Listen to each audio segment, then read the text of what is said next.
Before electricity can arrive at your home to light your room and heat your food, it has to be made first. Electricity is generated at power plants which could be located miles of distance from your home or office. Basic sources of electricity include water in high dams, geothermal energy, wind power, tidal waves in seas, and nuclear energy, amongst others. The electricity generated at a power station is transmitted to consumers such as factories, institutions, and homes by overhead or underground cables.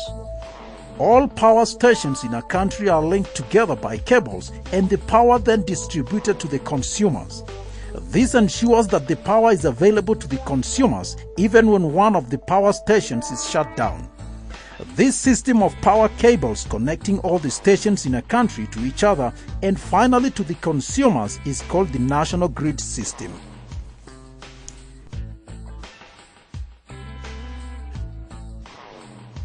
Power stations generate electricity, usually alternating current at between 10 and 30 kilovolts.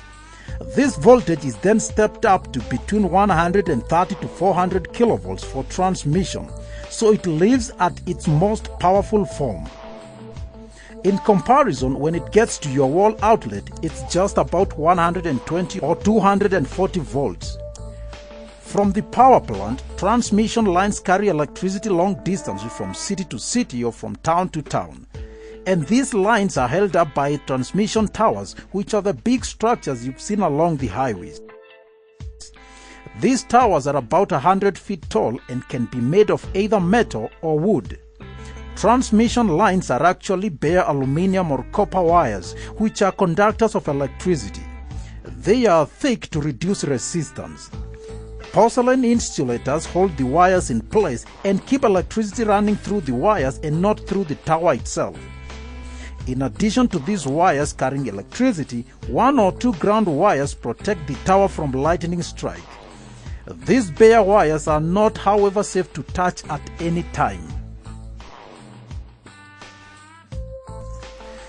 Before electricity can travel from the transmission to your home, it has to make a stop at a substation like this. A substation is enclosed by fencing for safety and houses the equipment that change the electricity from one level to another. The electricity coming from the transmission lines runs through a substation transformer which steps down the voltage to less than 38 kilovolts.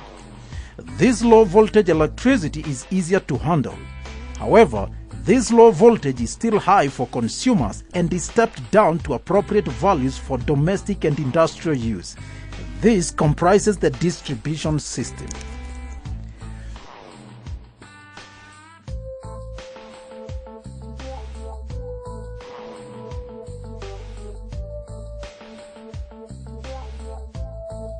So after electricity has been made and transmitted to your city, it is now time to be distributed to homes and industries or businesses.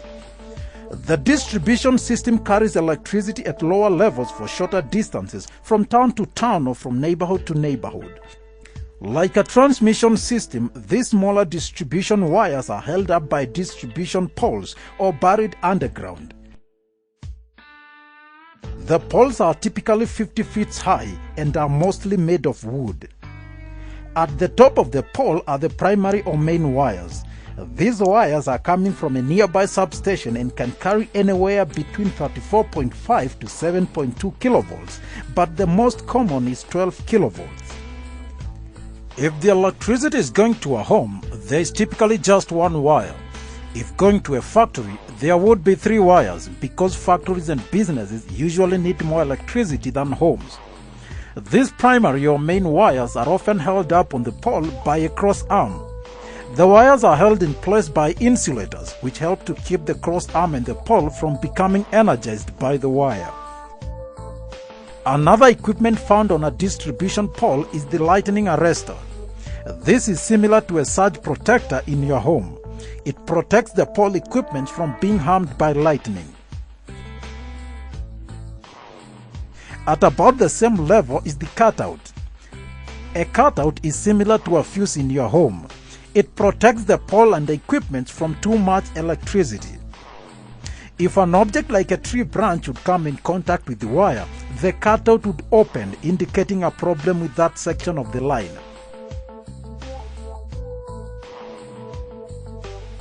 Below the cutout is a piece of equipment that looks like a can. This is a transformer. It takes electricity from the wires at the top and steps down the voltage to a level needed by the consumer. Remember, wires can be on a pole or buried underground. If the primary wires are underground, then the transformer is the green box in the backyard. So if you have overhead lines, you will have a pole and a transformer. If you have underground lines, you will have a green box on the ground. Below the transformer is another wire called the neutral wire. This doesn't mean it is safe to touch. The neutral wire is the return line that goes back to the substation and helps to balance the amount of electricity out on the system. Without a neutral wire, our appliances could get too much or too little electricity, which could cause damage.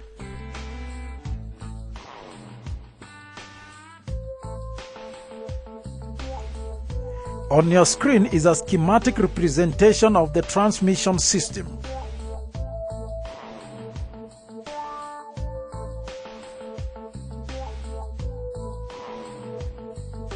Dangers of high voltage transmission. The dangers of high voltage transmission include 1. The risk of electric shock in case poles collapse or cables hang too low. 2. The risk of fire on nearby structures and vegetation when the cables get too close. And 3. The harmful effects of strong electric fields.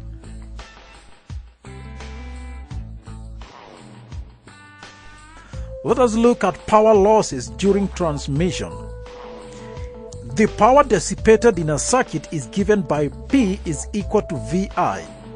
But then V is equal to IR according to Ohm's law.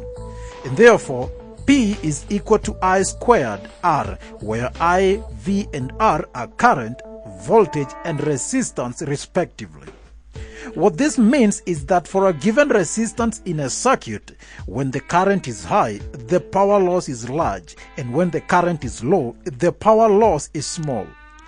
Power loss in a transmission cable is therefore low when it is transmitted at high voltage and low current. The output voltage from a power station is therefore stepped up for long-distance transmission in order to minimize power losses in transmission cables. Since long distances are involved, transmission cables are thick and made up of materials which are good conductors of electricity to minimize resistance. Aluminium is preferred because it is a good conductor, it is light and cheaply available compared to copper.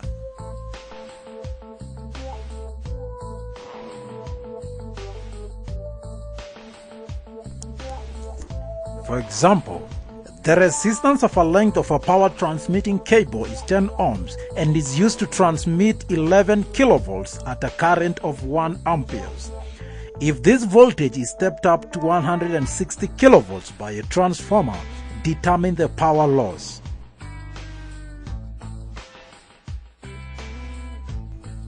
Now, assuming the transformer is 100% efficient, power input is equal to power output.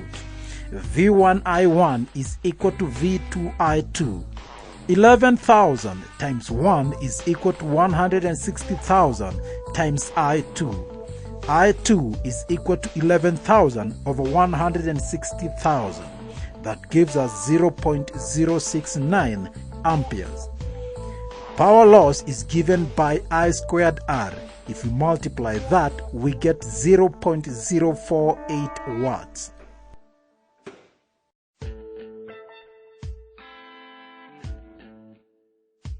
Now suppose the power was transmitted at the 11 kilovolts and a current of 1 amperes. Let's find power loss. Power loss is given by I squared R. 1 squared times 10 gives us 10 watts. This shows that when the voltage is stepped up from 11,000 volts to 160,000 volts, the power loss is reduced by over 200 times.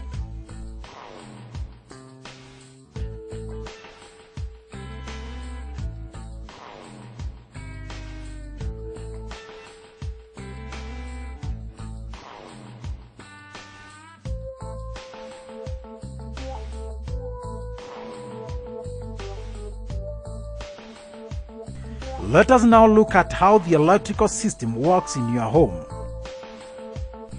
Power flows from your service provider through a series of high voltage wires. Transformers reduce the voltage to 240 volts as it enters your house. At the service head, a meter records the amount of power you use. In most homes, service comes in two wires, a live and a neutral.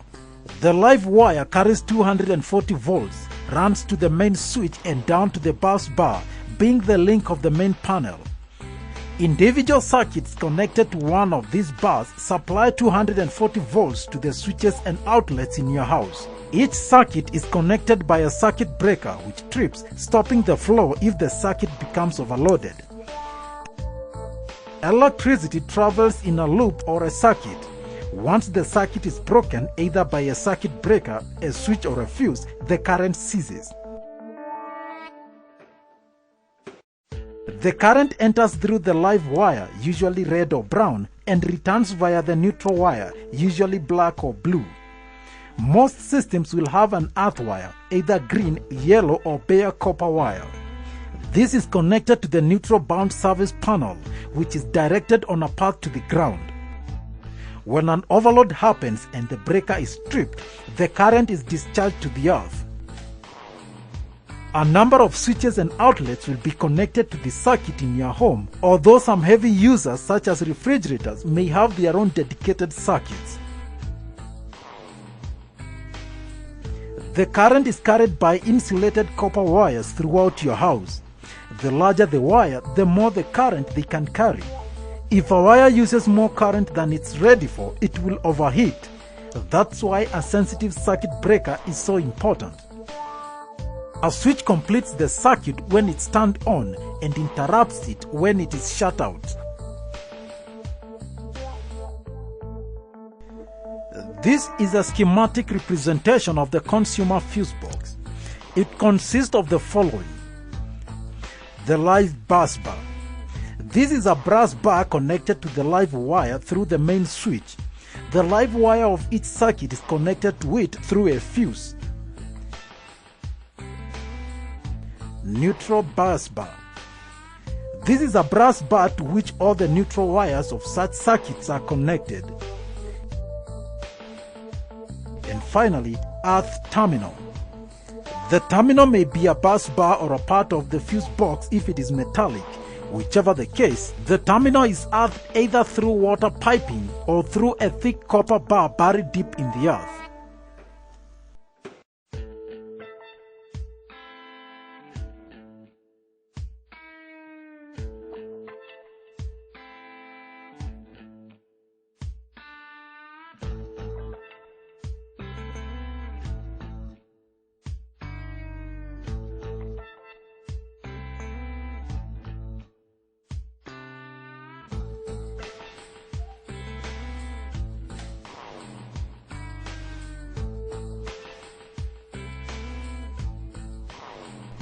Again, this is a schematic representation of the distribution of power from the consumer unit. Each component of the above circuit has a wire running from the live bus bar through an appropriate fuse or circuit breaker and a return wire running from the neutral bus bar to the output terminal. Except for the lighting circuit, other circuits have an earth connection running from the earth terminal to the outlet socket. Appliances that require earthing are automatically earthed through the socket, making them safe to handle. When such appliances are not earthed, there is always the danger of electric shock. In the lighting circuit, the lamps are connected in parallel so that they operate at the same main voltage and can be operated independently. The switches are on the live line for safety. If the switch were to be on the neutral line, the live wire would still remain at the same mains potential even when the switch is off. This would cause an electric shock when one handles any conductor linked to the live wire. The cooker and water heaters are usually supplied with their own circuit. These circuits are earthed and their wires are relatively thicker than those of the lighting circuit since they carry large currents.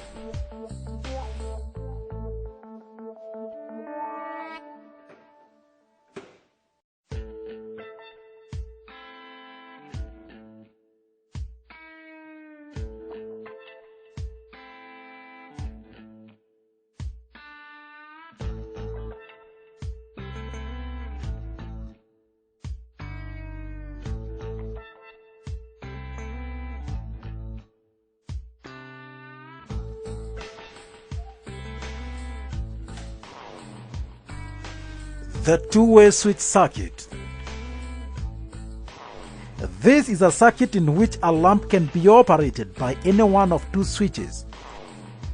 It can be put on by one switch and put off by the other, and vice versa. The arrangement is convenient in lighting of a staircase and corridors. A switch at the bottom of the staircase can be used to put on the light, which can then be put off when one gets to the top of the staircase. Similarly, a lamp can be put on by a switch at the door of a room and put off by another switch at the other end of the room.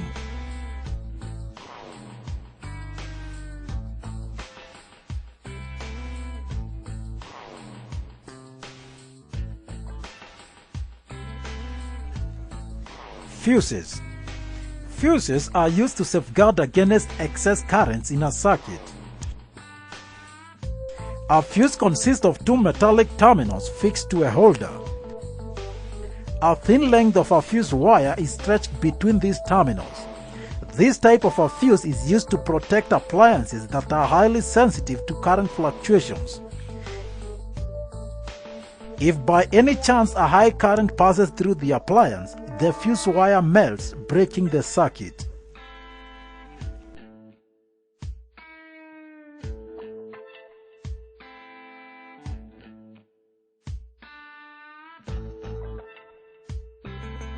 A 3-pin plug. The insulation of the 3 leads of a power circuit appliances are colored distinctly so that they link correctly when connected to the power circuit. The live lead is colored red or brown. The neutral is colored blue or black, while the earth is colored green or green with yellow stripes. A 3-pin plug has the letters L, N, and E marked on the live, neutral, and earth pins respectively. The 3 leads from the appliances are connected to the 3 pins at the plug as shown on your screen. A fuse is used in the plug to safeguard the appliance from damage due to excess currents in the circuit. The rating of the fuse used depends on the operating current of the appliance. The value of the chosen fuse should always be slightly above the value of the operating current of the appliance. The common values are 2 amps, 5 amps, and 13 amps. For an appliance operating at 4 amps, the most appropriate fuse would be the 5 amps one, while the 13 amps fuse would be suitable for an appliance operating at 11 amps.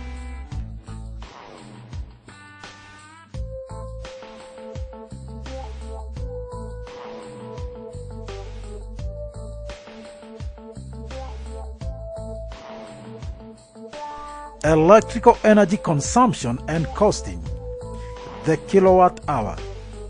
Commercial companies charge for electrical energy supplied to consumers. The amount of energy used by the consumer depends on the power rating of the appliances used and the time for which they have been in use. Energy is equal to power times time. The SI unit of energy is joule. This unit is too small for measuring the large amounts of electrical energy used in homes. The unit for costing of electrical energy is the kilowatt hour.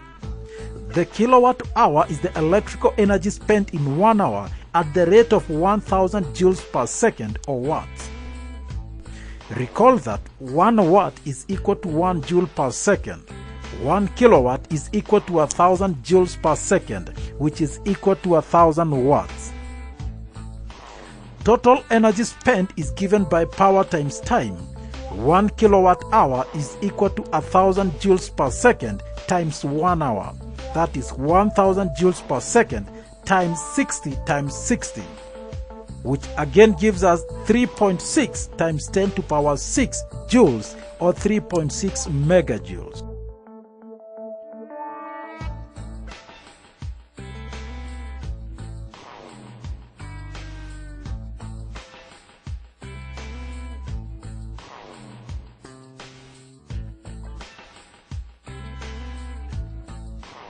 We take an example. An iron box rated 3000 watts is used continuously for 45 minutes per hour per day. Calculate the power cost per week at the rate of 6 shillings and 70 cents per unit.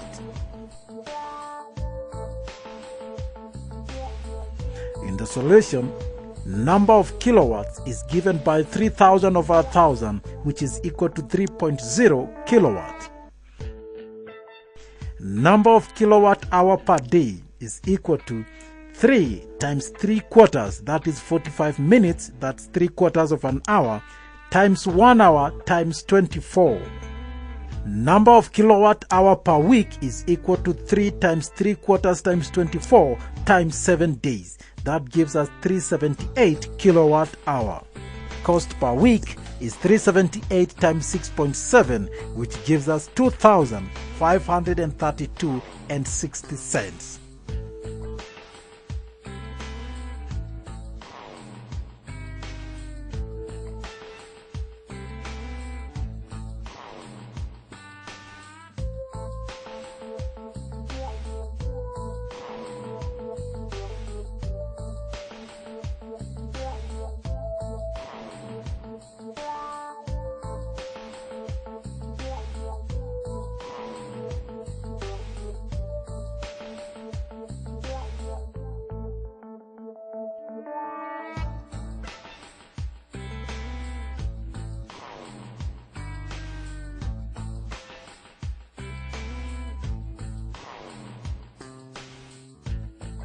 The battery, of course, is now 200 years old and was discovered, it is said, by a fellow by the name of Aloisio Galvani, an Italian.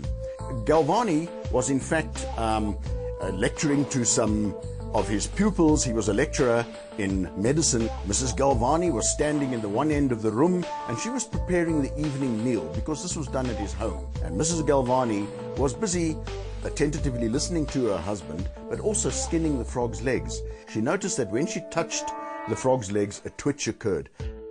She called her husband over and said, "Have a look at this interesting phenomenon." And Aloisio Galvani came along, looked at the frog's leg, saw the twitch and said, "Wife, what a magnificent discovery I've made." Luigi Galvani wrote a letter to his friend Alessandro Volta. Volta was not a physician. He was what we would today call a physicist, or in those days they were known as natural philosophers. And what Volta did was decided to set up the experiment else Galvani had done, and realized very quickly that what had been discovered was not the essence of life, but some form of energy. And of course this was electrical energy. Now you see, the people of the day were not completely unaware of electricity. Electricity was known in the 1700s in the form of static electricity. Cuneus at Leiden University in Holland had done various experiments and in fact came up with a device known as the Leyden jar, the only device that was known at the time for the storage of electricity. The problem with this is it was static electricity. The experiments are always very brief in nature because of the short duration of the spark. The voltage is always high, so some of the experiments are a little painful and there's not much else you can do with it. These two Italians, they came along and they found that by the use of certain dissimilar metals and chemicals, you could generate electrical power on demand, at will. This opened up a whole new vista for research within the field of technology and science.